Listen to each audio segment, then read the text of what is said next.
Ja, hallo und herzlich willkommen zu diesem Video. Meine Stimme ist ein bisschen kaputt, weil ich die letzte Woche richtig in den Seilen gehangen war, also mit Fieber und mit allem Möglichen. Und das ist jetzt so langsam am Abklingen, deswegen ist meine Stimme so ein bisschen nicht so toll. Aber ich denke, ihr versteht mich trotzdem. Was wollen wir heute machen? Heute knüpfen wir so ein bisschen an das letzte Video an. In dem letzten Video ging es ja um den Motor, um den Boxermotor, was so alles entscheidend und wichtig ist und um diese Einspritzventile. Und heute wollen wir uns mal anschauen, verschiedene Sachen. Wir wollen uns einmal anschauen, wie Zündkerzen so aussehen, also die habe ich jetzt gerade aus der 1150er rausgemacht, wie die Zylinder aussehen, also von innen. Und dazu, das hatte ich schon in einem Short angekündigt, schauen wir uns auch mal diese Ralcam Endoskopkamera an, was da so alles dabei ist, was die so alles kann und was die am Ende da im Zylinder auch für Bilder macht. Und dann haben wir hier noch ein bisschen was, da sprechen wir kurz drüber, müssen wir mal gucken, ob das was taugt oder nicht. Ich freue mich drauf, ich hoffe ihr auch. Und jetzt geht's los.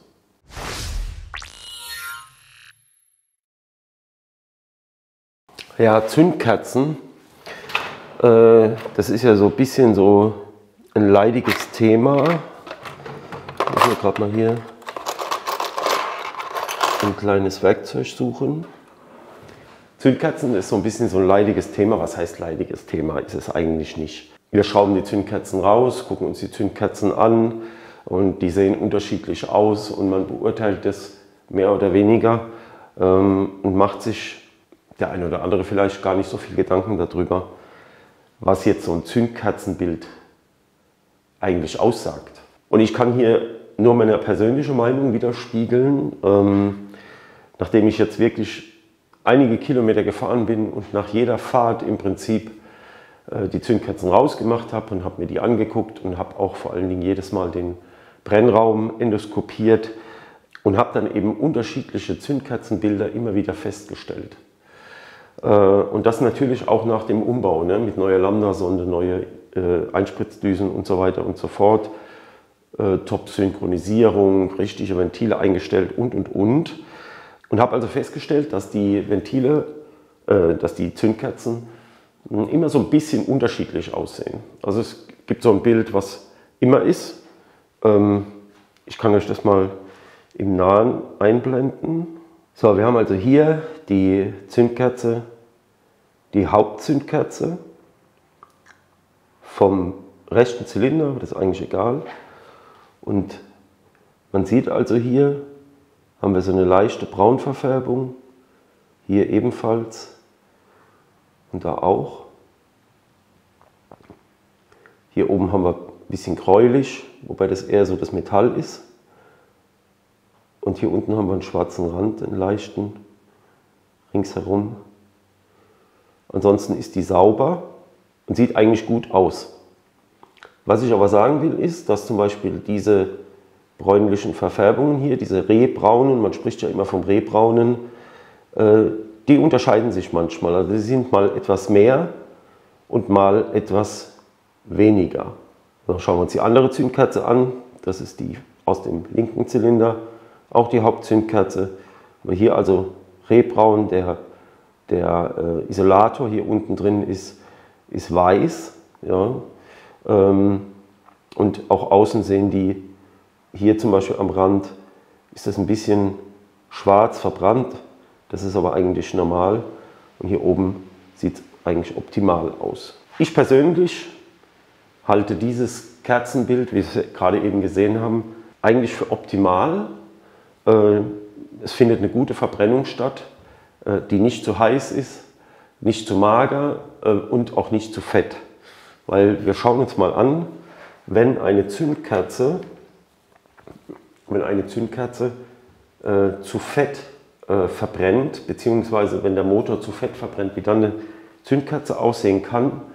Das ist jetzt keine Zündkerze von der BMW, das ist eine Zündkerze von einer DR750. Und da sieht man, dass die hier also nass sind, wobei das Nasse kann ein anderes Problem sein. Also das Motorrad war eine ganze Weile gestanden und ist schlecht gelaufen. Ich habe die einfach nur rausgeschraubt und habe die jetzt eben mal so verwendet. Man sieht auch hier, dass hier im Prinzip leichte Verkorkungen sind. Und das ganze Ding ist eigentlich verrußt, außer hier im oberen Bereich die Masseelektrode. Da haben wir auch so eine Braunverfärbung. Auch der Motor hat 2 Zündkerzen, das ist die zweite, die ist ölig und hier ist gar nichts Braunes. Das sind im Übrigen 2 identische Kerzen. Es ist ziemlich verrußt und man sieht hier gar nichts Weißes mehr von dem Isolator, gar nichts mehr, ist alles total verrußt. Ja, und woher kann das eigentlich kommen, dass die Zündkerzen so verrußt sind, beziehungsweise zu hell sind? Wenn sie zu hell sind, also grau oder weiß, dann ist das in der Tat, kann das eine zu magere Verbrennung sein, das heißt, es ist zu heiß und dann verfärbt sich eben unter anderem die Zündkerze eben hellgrau. Das spiegelt sich aber dann in der Regel auch im Zylinder nieder. Das heißt, im Zylinder, an den Ventilen und, am Ventilsitz, am Ventilteller kann man das dann auch nochmal sehen. Und was ist aber, wenn sie schwarz ist? Das Schwarze ist verbranntes Öl oder zu viel Kraftstoff, Rußbildung letztendlich, die sich dann auf der Zündkerze niederschlägt. Und da muss man natürlich dann gucken, also das ist auch bei mir so ein Ding, wo ich sage, bin ich mir noch nicht so ganz sicher. Die Verbrennung ist in Ordnung, aber wir haben ja noch eine zweite Zündkerze bei den Doppelzündern, da schauen wir auch mal rein. Das hier ist zum Beispiel die Nebenzündkerze vom rechten Zylinder und die sieht auch nicht so toll aus. Also das sieht man hier auch schwarz, dann haben wir hier so ein bisschen braun. Ja, ist nicht so toll. Und schauen wir uns noch die linke an. Das ist die zweite, sieht etwas besser aus, auch das bräunliche hier am Isolator. Es gibt keine Ablagerungen auf den Elektroden bzw. auf den Masseelektroden. Auch hier so eine bräunliche Farbe. Ja. Dazu muss man allerdings wissen, dass die Nebenzündkerzen, also es gibt ja Unterschiede, ne? Wir haben einmal die Modelle mit nur 2 Zündkerzen und wir haben die Modelle mit 4 Zündkerzen, also 2 Zündkerzen pro Zylinder. Das sind einmal die Hauptzündkerzen, die seitlich rechts und links in den Zylinder gesetzt werden und einmal unterhalb vom Zylinder die Nebenzündkerzen. Das sind auch 2 verschiedene Zündkerzen. Jetzt muss man allerdings wissen, dass die, speziell jetzt bei den 1150ern, dass die Nebenzündkerzen nicht die ganze Zeit, wenn man das Motorrad benutzt, mitzünden. Also die Nebenzündkerzen bzw. die passende Zündspule dazu, die unterm Rahmen sitzt, mit ihren beiden Kabeln, die schaltet etwa bei 4000 Umdrehungen, schalten die ab. Die läuft also im Prinzip von 0 bis 4000 Umdrehungen mit, zündet die hier mit. Man hat es ja gemacht, um dieses Konstantverruckeln eben halt wegzubekommen. Und danach sind nur noch die Hauptzündkerzen für den jeweiligen Zylinder zuständig. Und dann leite ich mir das so her, im Prinzip, dass die Nebenzündkerzen bei diesen Modellen eben ein bisschen anders auch aussehen. Ja? Weil die eben nicht auch die ganze Zeit mit verbrennen. Dennoch ist es hier so, bei diesem Motor, dass es in der Vergangenheit durch die Einspritzdüsen oder durch die Lambda-Sonde eben eine nicht so gute Verbrennung gegeben hat. Und das sehen wir jetzt auch gleich im Endoskop. Es kann aber genauso gut auch sein, dass beispielsweise Ölabstreifringe oder der Ölabstreifring oder die Kompressionsringe nicht mehr optimal sind. Oder beispielsweise die Ventilschaftdichtungen. Das heißt, dass im Zylinder Motoröl verbrannt wird. Da muss man dann wieder schauen, wie hoch ist der Ölverbrauch und wie sieht der Zylinder aus und so weiter und so fort. Das gucken wir uns aber gleich an. Ja, warum mache ich eigentlich ein Video darüber, über Zündkerzen? Wie sehen Zündkerzen aus oder wie sehen Zylinder aus? Ich glaube und bin fest davon überzeugt, dass schon die Früherkennung bei einem Problem, was auch immer, je nachdem wie die Zündkerzen aussehen, also wenn sie beispielsweise aussehen wie diese hier, die ich rausgemacht habe, dann muss man sich eigentlich keine großartigen Gedanken machen. Aber wenn man beispielsweise Zündkerzen rausschraubt, wie sie hier in der DR750 drin sind, dann sollte man schon mal gucken, was ist eigentlich das Problem. Und ich weiß, dass viele Leute sich davor scheuen, weil es halt einfach oftmals so ist, wenn man da was entdeckt, was nicht in Ordnung ist, ein Fehler, ein Defekt, ein Verschleiß oder sonst was nach einer gewissen Kilometerlaufleistung, dass das mitunter relativ schnell recht teuer wird, um diese Sachen, um diese Fehler eben wieder zu beheben. Also zum Beispiel neue Kolbenringe, Ölabstreifringe oder neue Ventile oder Ventile einschleifen, dieses ganze Brimborium, Zylinder runter und. Das wird schon relativ teuer und deswegen denke ich halt einfach, wenn man Zündkerzen tauscht beispielsweise oder das eben in einem gewissen Intervall macht letztendlich, dass man durchaus vorher schon so ein bisschen erkennen kann, gibt es eigentlich ein Problem in meinem Motor, was ich nicht unbedingt immer daran bemerkbar machen muss, dass der Motor schlecht läuft oder so irgendwas. Gibt es ein Problem, gegen das man vorgehen muss. Und deshalb gibt es eben letztendlich dieses Video. Eine etwas zu fette Verbrennung, zum Beispiel wie es diese Zündkerzen hier haben, also die etwas dunkler sind, ist manchmal gar nicht so verkehrt, weil gut, es wird natürlich etwas mehr Kraftstoff verbrannt. Es kommt aber darauf an, woher kommt das Problem. Ne? Wenn Öl verbrannt wird, sieht man das dann meistens, dass es eben halt aus dem Auspuff rußt oder dass wir eine große Rußbildung am Endtopf haben oder dass der Ölverbrauch relativ hoch ist. Das kann man dann so ein bisschen eingrenzen, wo könnte das Problem eigentlich herkommen. Aber prinzipiell, wenn eben das ganze Ding so ein bisschen fetter gestellt ist, ein bisschen fetter, wir können ja jetzt hier nichts verstellen, aber beispielsweise an einem Doppelvergasermotor könnte man das Ganze etwas fetter oder etwas magerer stellen, durch eine andere Bedüsung und. Und dann ist das Fettere eigentlich ein bisschen besser, wie das zu magere. Ja, weil zu magere Verbrennung ist halt geht auch immer ein bisschen einher mit zu heißer Verbrennung oder mit einer etwas heißeren Verbrennung, was letztendlich nicht so unbedingt materialschonend ist. Aber da muss man wieder sehen, mager ist nicht gleich mager, sondern man muss sich das halt einfach anschauen. Jetzt können wir aber bei diesen Modellen, bei diesen 1150ern und bei den 1100er Modellen nichts einstellen, was die Kraftstoffmenge angeht. Also Einspritzventile haben wir schon gemacht, Synchronisierung haben wir auch gemacht. Das ist das, was wir tun können, hatte ich ja bereits in dem anderen Video auch schon erwähnt. Aber ansonsten bleibt uns da nicht viel. Und bei BMW ist es halt so, dass bei diesen Modellen zumindest, ist es halt so, dass die Motoren eher Richtung magerer eingestellt werden, also von der Motronik her schon und eben nicht zu fett, um Abgaswerte zu erreichen und den ganzen Pipapo. Und wir können nicht sagen, wir machen jetzt einfach mal so ein bisschen fetter den ganzen Kram, ja, weil dazu bräuchten wir letztendlich halt einen Vergaser, bei dem wir das einstellen können. Können wir nicht. Also müssen wir das Ganze beobachten und uns das anschauen.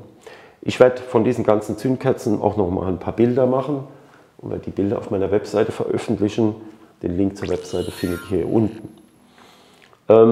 Und was mir noch ganz wichtig ist, schreibt mal in die Kommentare, wie sehen eure Zündkerzen aus? Was habt ihr so für Zündkerzenbilder und vielleicht auch, naja, wenn wir uns das hier angeguckt haben, die Endoskopkamera, kann der ein oder andere später auch seine Zylinder selbst mal endoskopieren und schauen, wie sieht es da drin eigentlich aus.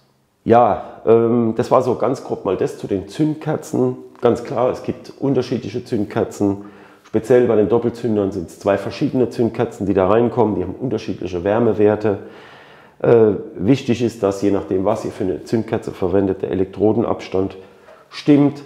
Also bei zum Beispiel solchen Zündkerzen, die hier nur eine Masseelektrode haben, gibt es ein gewisses Maß zwischen Elektrode und Masseelektrode, was man verwenden soll. Man muss auch gucken, dass Zündkerzen nicht auf den Boden fallen, so ganz grundsätzlich ist das einfach. Und dass es eben halt auch die richtigen sind. Die richtigen heißt nicht unbedingt, ob das jetzt eine NGK-Kerze ist, wie das hier ist, oder eine Bosch-Zündkerze ist oder eine andere, sondern eben, dass die Bezeichnung, also der Typ der Zündkerze letztendlich stimmt. Das ist ganz, ganz wichtig. Ich hatte in einem Video auch mal gezeigt, dass man den Zündfunken testen kann. Wie gut sind eigentlich noch die Zündspulen? Wie lang kann man so einen Zündfunken strecken? Wie gut ist der?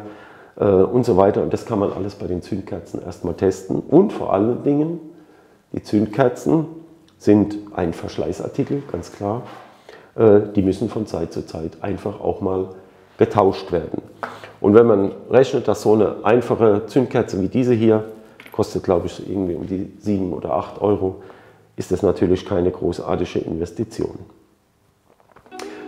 Das erstmal dazu zu den Zündkerzen und wir kommen jetzt mal zu der RALCAM Endoskopkamera. Schauen wir uns mal an. Bis gleich.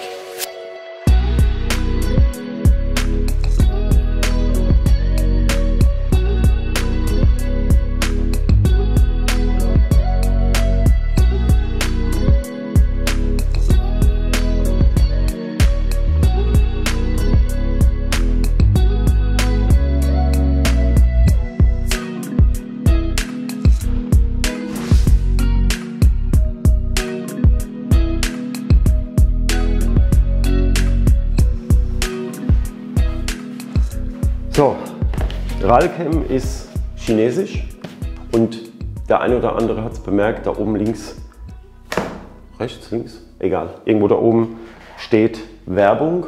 Normalerweise steht da, enthält unbezahlte Werbung, in dem Fall ist es nicht so, weil ich habe diese Kamera von der Firma RALCAM kostenlos zur Verfügung gestellt bekommen und werde darüber mal was berichten, beziehungsweise wir werden da mal reinschauen. Und wie immer bei mir ist es natürlich so, es gibt eine uneingeschränkte Meinung. Das heißt, das ist meine Meinung zu diesem Teil, die ist nicht gekauft, nur weil ich dieses Gerät bekommen habe. Wenn dieses Ding totaler Schrott wäre oder ist, hätte ich die einfach wieder zurückgeschickt. Und ich habe die natürlich in der Vergangenheit schon ein bisschen getestet, ganz klar. Man muss mit so einer neuen Kamera auch so ein bisschen lernen umzugehen, wie man die so verwendet, und das habe ich schon gemacht und ich kann im Vorfeld schon mal sagen, dass das Ding gar nicht so schlecht ist, muss man schon sagen. So, wir schauen mal da rein, was da so alles dabei ist und wie das aussieht. Ja, ich hatte schon gesagt, RALCAM ist eine chinesische Firma, kommt aus Shenzhen, wie ganz viele, und bietet im Prinzip verschiedene Endoskopkameras an mit unterschiedlichen Durchmessern der Kamera und natürlich in einem ganz unterschiedlichen Preissegment, je nach Ausstattung. So. Und ich habe mir gedacht, es bringt mir nichts, wenn ich hier eine Kamera zeige, die 1000 Euro kostet, weil die wird sich keiner kaufen. Aber ich denke, diese Kamera hier in dem Fall kostet, glaube ich, irgendwas um die 300 Euro. Es gibt noch das kleinere Modell davon mit dem 8 mm Kopf, also mit der 8 mm Kamera. Die ist etwas günstiger, die ist schon zu erhalten um die 200 Euro. Und das macht eigentlich eher Sinn, sich sowas anzugucken wie irgendwie eine Kamera, wie beispielsweise die HZ-Kamera für knapp 2000 Euro oder so. Das wird sich keiner kaufen, um mal in seinen Motor reingucken zu können. Oder eben halt auch ganz andere Einsatzgebiete, also nicht nur Motor, man kann ins Getriebe reinschauen, man kann den Endantrieb angucken, man könnte rein theoretisch sich sogar den Auspuff von innen anschauen oder noch viele, viele weitere Einsatzgebiete eben, die so eine Kamera mit sich bringt. Ich hatte die ganze Zeit eine Kamera, das ist so eine einfache Kamera gewesen mit so einem starren Kopf, so einer Leitung, so eine starre Leitung eben halt mit dabei. Das ist so ein bisschen eingeschränkt, das Ganze. Man kann zwar auch schauen, ja, ganz klar, aber man kann nichts bewegen, man kann sich Ventile nicht so ganz genau anschauen, wenn man zum Beispiel im Motor gucken will. weil es einfach so ein bisschen fest ist, also und nicht so gut funktioniert. Da sind wir hier schon mal ein bisschen anders ausgestattet. Wir haben hier eine Bedienungsanleitung dabei und ein Reinigungstuch, das ist so der Standard.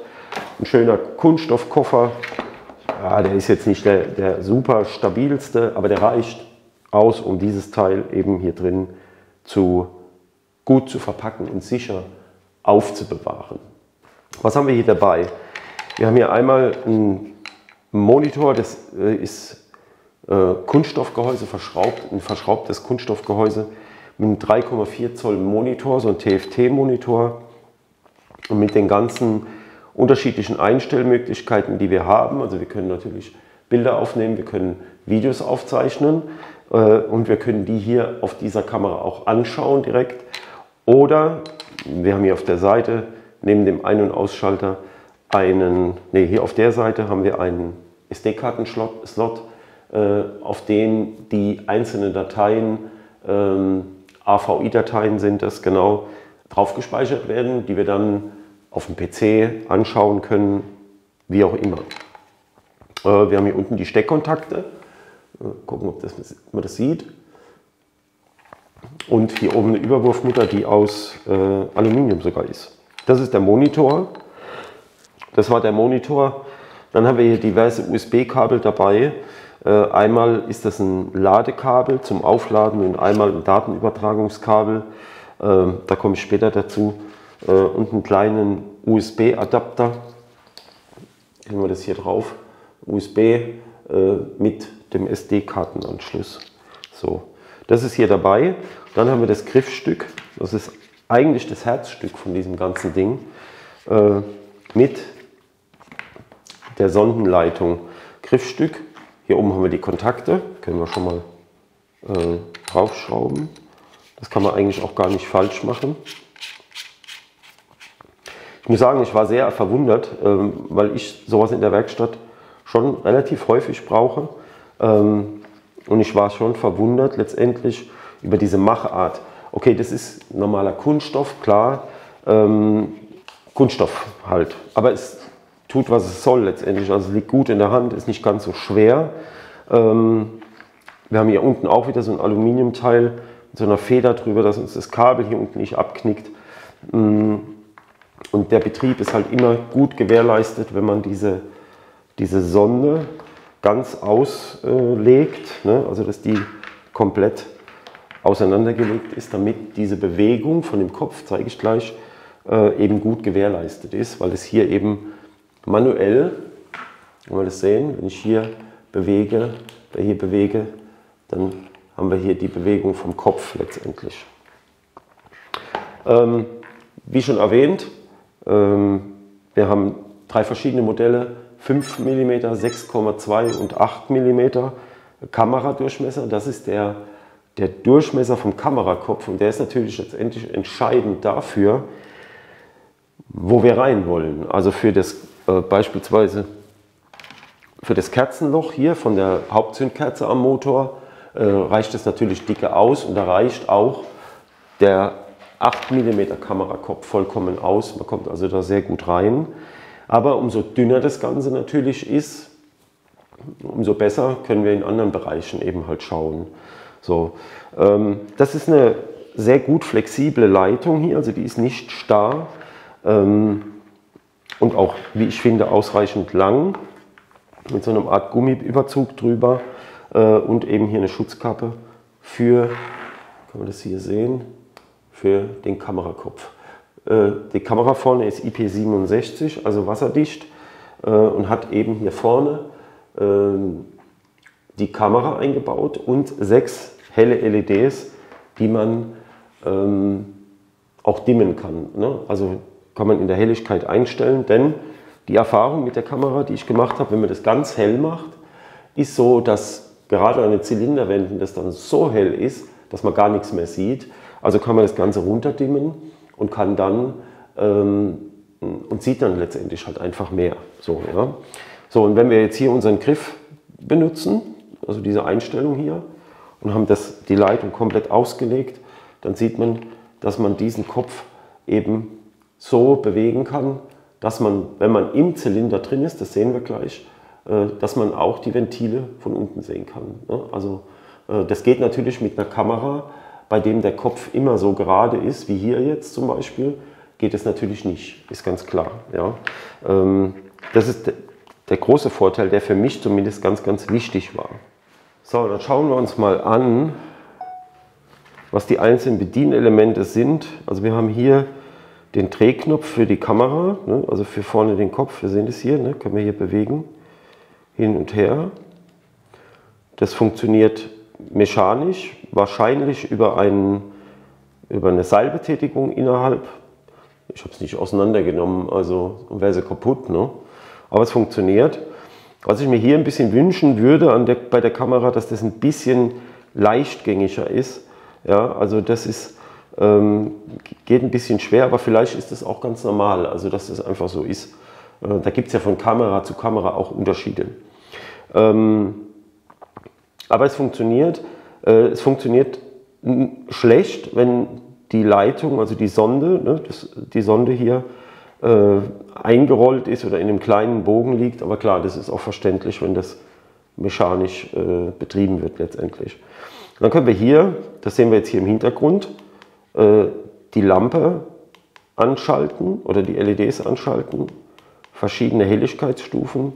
Und wir können natürlich hier oben starten mit einem Foto einmal drücken oder länger drücken mit der Videoaufzeichnung. So, dann haben wir hier das Menü, was man auch umstellen kann in unterschiedlichen Sprachen. Wir haben ja als erstes mal die Auflösung und bei der Auflösung sind wir in Full HD 1920 auf 1080 oder eben HD 1280 x 720 oder VGA 640 x 480. Dann können wir ein Datumsetikett einstellen, also klar, wir müssen die Uhrzeit einstellen. Das Datumsetikett wird dann auf dem Bild mit aufgebracht, klar. Automatische Abschaltung haben wir, dass das Ding nicht da rumliegt und einen Haufen Strom verbraucht, weil wir eine Laufzeit haben, etwa mit diesem Akku, das ist so ein 18650er Akku, der da eingebaut ist, den man, ich meine, auch tauschen kann, sollte der mal nichts mehr sein. Die automatische Abstellung, da können wir Datum und Uhrzeit einstellen, die Spracheinstellungen, die Helligkeit, Bildeffekte, Lineal, sehen wir gleich, ist manchmal auch ganz hilfreich, wenn man horizontale Linien hat und so. Dann TV-Modus, kommen wir gleich dazu. Tonaufzeichnung gibt es auch. Da kann man dann ein Mikrofon anschließen. Genau, also das Mikrofon wäre dann hier auf der Seite da, wo die SD-Karte drin ist. Auf der anderen Seite ist hier der Ein- und Ausschalter und die Ladebuchse. Temperatursystem, also bei 90 Grad schaltet sich die Kamera, glaube ich, ab. Das heißt, wenn man einen frisch gefahrenen Motor zum Beispiel endoskopiert und das Ganze wird zu heiß da vorne in der Linse, schaltet die automatisch ab. Dann können wir die Karte formatieren, ganz klar, und so ein paar andere Einstellungen noch. Ne? So. Jetzt gehen wir da wieder raus und dann sehen wir hier schon diese Gitterlinien oder die Lineale. Ja? Wir haben hier oben die aktuelle Temperatur, das ist die Temperatur von dem Kamerakopf oben. Wir haben die Leuchte ist aus, können wir hier einschalten. So sehen wir, ne? Die Leuchte ist an, wir haben Batteriestatusanzeige, wir haben die Anzeige für die SD-Karte und Temperatur hatte ich schon gesagt, genau. Und wir haben hier oben links, also hier, die Anzeige, dass das ein Foto ist. So, dann haben wir ein Foto gemacht, jetzt gerade eben. Ich habe also hier unten einmal drauf gedrückt und dann macht es ein Foto. Oder wir bleiben länger drauf, dann gibt es eine Videoaufzeichnung. So. Und dann kann man hier, das Ganze ein bisschen dreht, sind wir richtig rum, kann man hier so ein bisschen schauen, was hier so alles vorhanden ist. Die Kamera hat 1 Megapixel bei diesem Modell und kann eben 360 Grad das, was ich gezeigt habe mit diesem Winkel. Und das reicht eigentlich schon vollkommen aus. Also ich war wirklich begeistert von den Bildern, die die Kamera gemacht hat im Vergleich zu meiner alten Kamera. Weil bei der alten Kamera war das Problem, man ging in den Zylinder hinein und dann war dieses Bild also sehr seltsam. Das war immer so verschwoben irgendwie. Natürlich hat man auch was gesehen, ganz klar. Aber hier ist das Bild wirklich, und das sehen wir ja gleich, exakt eigentlich. Ja? Also es ist ein sauberes Bild, man kann sauber rumschwenken. Mehr brauche ich nicht. Also für mich ist das, okay, ich habe die jetzt bekommen von Ralcom, klar, aber eine Investition von, sagen wir mal, 200 Euro oder 300 Euro für so eine Kamera, wenn man das öfter mal machen will, an vielleicht verschiedenen Fahrzeugen oder am Auto oder was auch immer, finde ich das zumindest eine gute Investition. Klar, wenn man das nie macht oder wenn man nie guckt oder sowas überhaupt nicht braucht, ja gut, okay, wer es nicht braucht, der kauft sowas natürlich nicht. Aber ich denke schon, wenn man zum Händler fährt beispielsweise, um reingucken zu lassen, was im Zylinder so los ist oder was in anderen Bereichen so los ist, dann ist das schon fast so teuer, wie wenn man sich so eine Kamera kauft. Und das war für mich der Beweggrund, warum ich eben danach gesucht habe. Was gibt es ansonsten zu der Kamera noch zu sagen? Wie gesagt, dieser Drehmechanismus, der könnte ein bisschen leichter gehen, das ist die eine Sache. Das Kunststoffgehäuse ist okay, wirkt ein bisschen, ich will nicht sagen billig, nee, überhaupt nicht. Es ist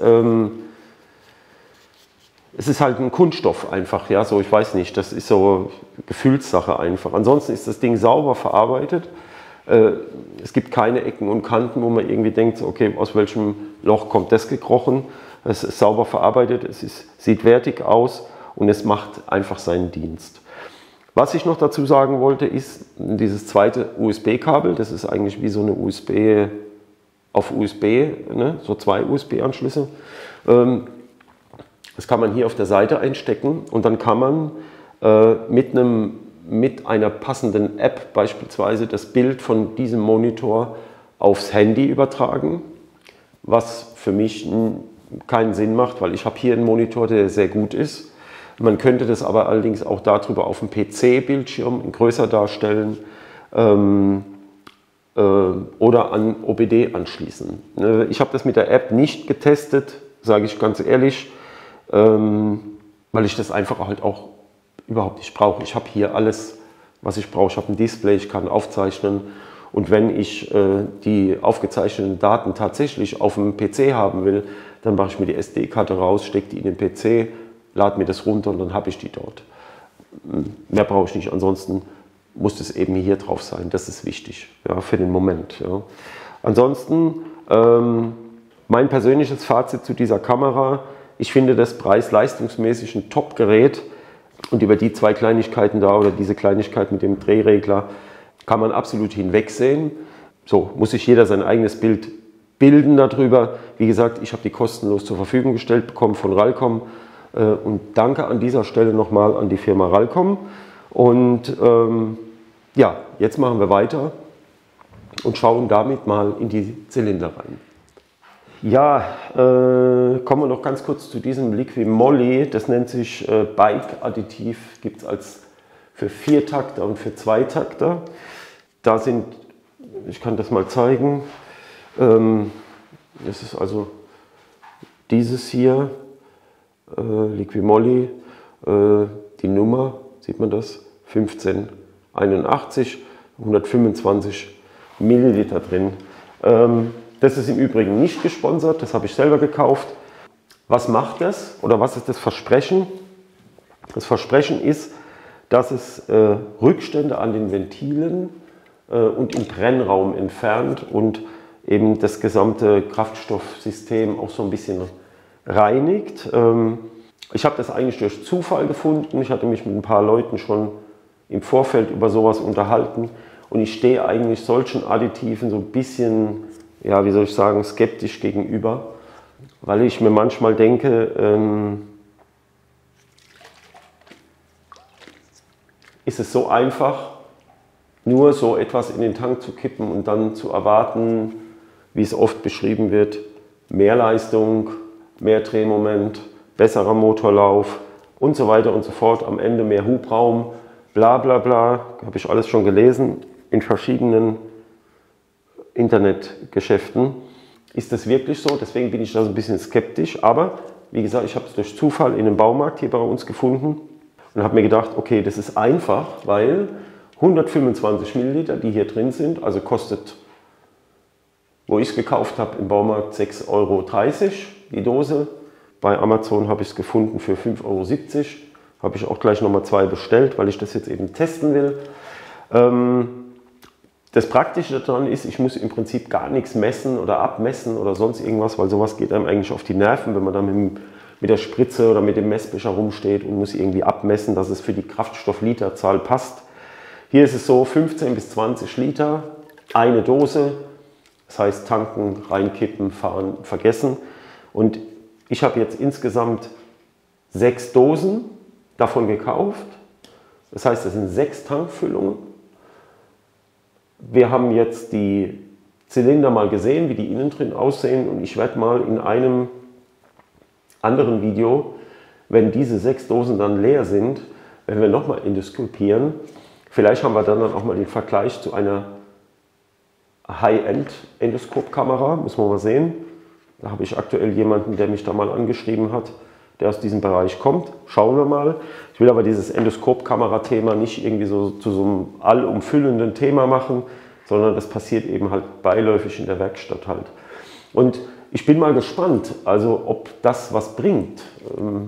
Ich kann es mir nur schwer vorstellen, aber letztendlich ist es ein Test, ein Versuch. Und wenn das am Ende tatsächlich was bringt, dass vielleicht die Ventile sauberer sind oder dass der Brennraum schneller sauber wird, dann nehme ich alles zurück und behaupte das Gegenteil. Und ich meine, was soll's, wenn man das da noch dazu kippt bei jeder Tankfüllung? Ich meine, das sind 5 Euro oder 6 Euro, ist nicht ganz so schlimm. Also, das ist ein, in Anführungsstrichen, Langzeittest. Müssen wir einfach mal abwarten. Ich werde zwischendrin immer mal reingucken, ein paar Bilder machen und dann machen wir mal irgendwann ein Video, weiß ich noch nicht, wo wir darüber nochmal sprechen. Ist vielleicht für den einen oder anderen interessant. Wie auch bei den Zündkerzen und bei der Kamera wäre mir immer interessant, was eure Meinung zu Additiven ist. Wenn es geht, objektive Meinungen, weil da hat ja jeder so ein bisschen einen anderen Gedanken. Also ich selbst bin ja auch noch nicht davon überzeugt, so richtig. Ne? So, okay, alles klar. Das war's zu dem Thema Additiv im Kraftstoffsystem. Endoskopkamera ist gar nicht so viel Vorbereitungsarbeit notwendig. Einschalten und dann gehen wir mal hier in den linken Zylinder rein. So, und dann gucken wir hier direkt auf den Kolbenboden. Da können wir hier schon oben und unten gucken. Es ist also so, dass hier natürlich Verkrustungen da sind. Das ist nicht feucht. Kohlebildung, also Ölkohlebildung im Endeffekt. Aber wir sehen hier schon einen gewissen Abbrand, zum Beispiel da an diesen Stellen. Das war also vorher, wie ich vor einiger Zeit endoskopiert habe, war das stärker gewesen.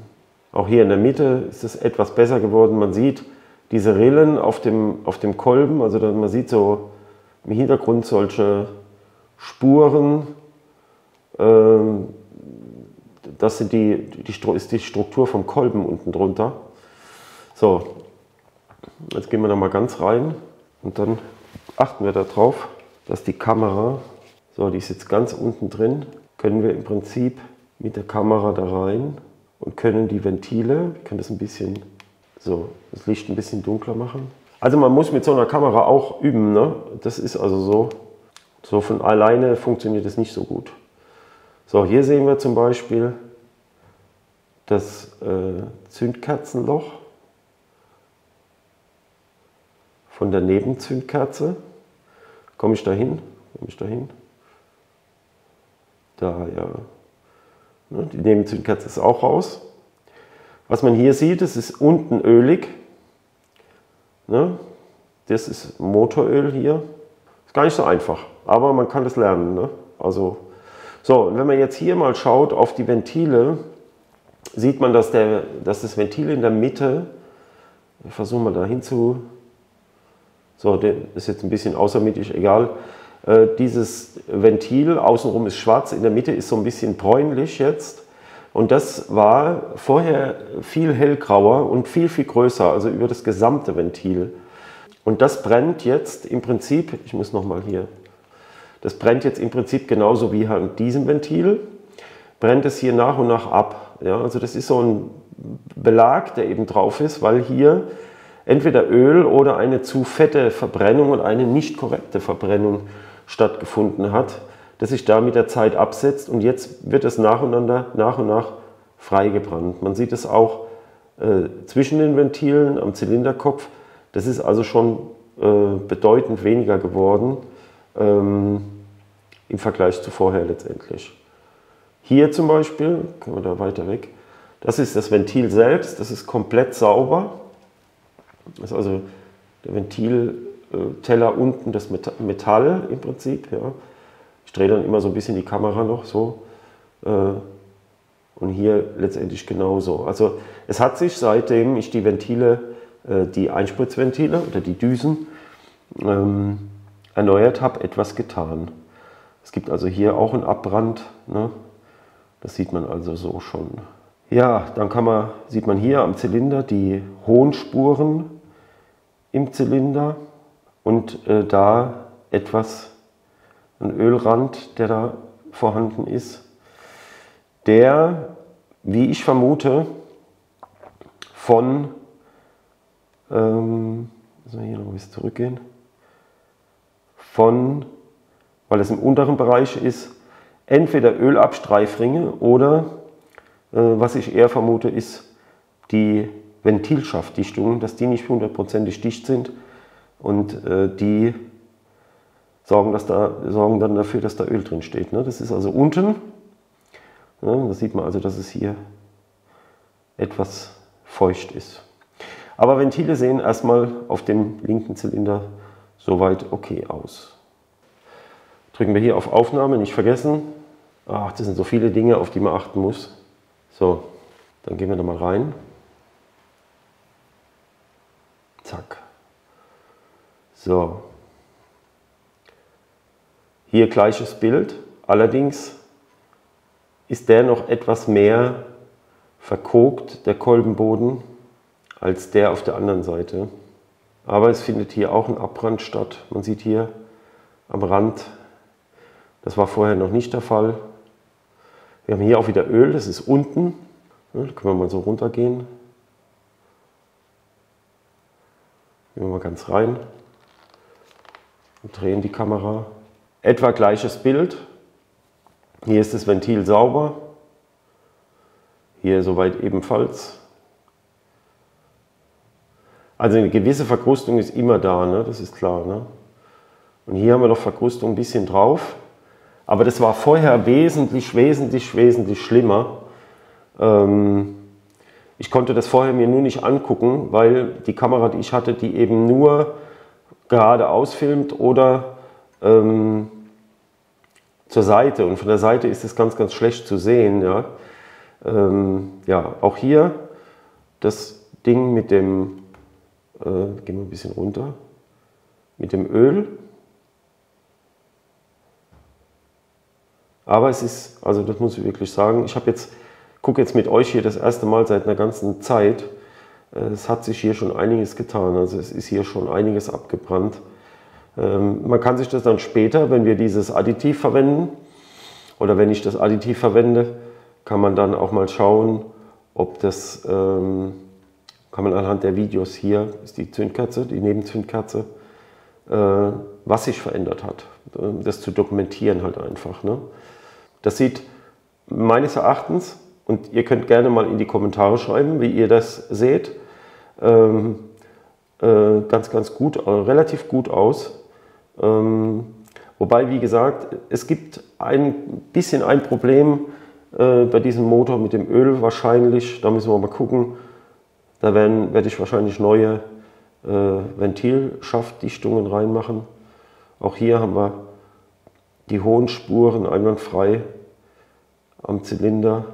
Der Kolben nochmal im Kreis. So, also ich habe das getestet. Was ihr hier seht, ist nicht nass. zumindest der Kolbenboden, sondern das glänzt eben halt. Das ist so wie Glanzruß letztendlich. Ne? Also das kennt man von zu Hause vom Kamin. Dann bildet sich das eben so. Und es braucht halt eine ganze Weile, bis das irgendwann mal abgebrannt ist. So, die hohen Spuren, alles in Ordnung soweit. Ich finde, das sind ganz gute Aufnahmen. Man kann das schon ganz, ganz deutlich sehen. Man kann sehr gut nah hingehen. Man muss ein bisschen lernen, das zu steuern. Wie man das am besten macht, halt einfach. Ja. Da sieht man zum Beispiel, dass diese Verkrustungen eben nach und nach eben halt weggehen. Dass die so porös sind, sieht aus wie so eine Lederhaut oder wie eine ausgetrocknete Wüste. Das ist der Beginn zum Abbrand letztendlich. Jetzt haben wir so ein bisschen die beiden Zylinder gesehen. Wie schon erwähnt, schreibt mal in die Kommentare, was ihr so denkt. Ich bin noch nicht ganz so schlüssig mit der Meinung, Verbrennung ist erstmal gut, okay, passt. Ja, es tut sich was, es verändert sich was im Zylinder, auch jetzt erstmal die ganze Zeit ohne Zugabe von irgendetwas.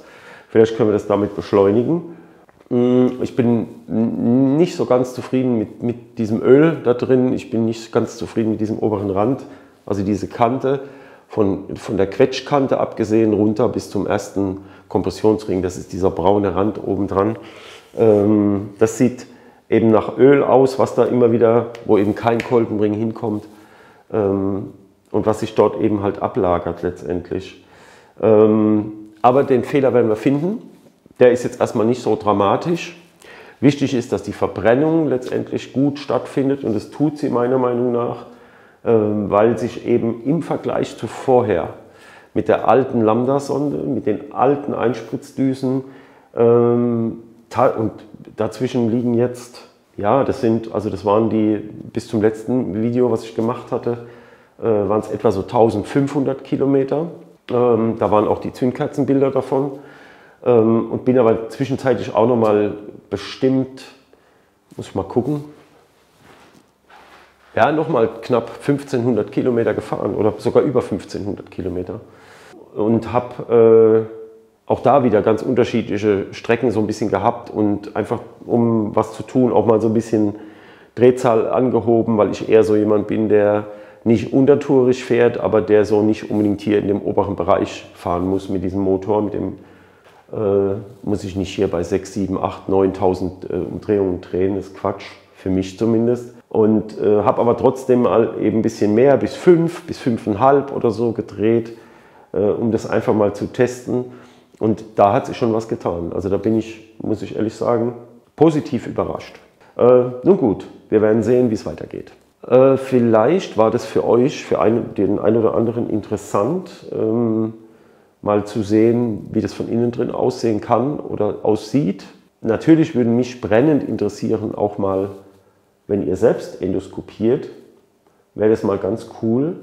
Ja, das könnte man eigentlich machen, wenn ihr selbst eine Endoskopkamera habt oder beispielsweise euch vorhabt, so eine zu kaufen, mir mal per WhatsApp ein paar Videos zu schicken über wie eure Zylinder aussehen. Das wäre mal eine ganz coole Sache. Kann man vielleicht auch in ein Video einfließen lassen. Einfach mal so, um ein bisschen so Vergleiche zu sehen. Das wäre, finde ich, mal ganz cool. Also wenn der eine oder andere Bock hat von euch, macht mal mit eurer Endoskopkamera, welche auch immer das ist, ein paar Videos von euren Zylinder innen drin, packt die Datei, AVI geht über WhatsApp nicht, aber könnt es dann ummodeln, was weiß ich, in einem Schnittprogramm oder in einem Konverter oder so, zu einer MP4-Datei zum Beispiel und schickt das einfach mal per WhatsApp. Die WhatsApp-Nummer, die findet ihr auch auf meiner Webseite. Da ist unten rechts ein kleiner Button, so ein QR-Code. Könnt ihr einfach mit eurem Handy scannen und dann schickt mir das einfach mal rüber. Wäre eine ganz coole Sache. In diesem Sinne, ich danke euch fürs Zusehen. Wir sehen uns beim nächsten Video. Bis dann. Ciao, ciao.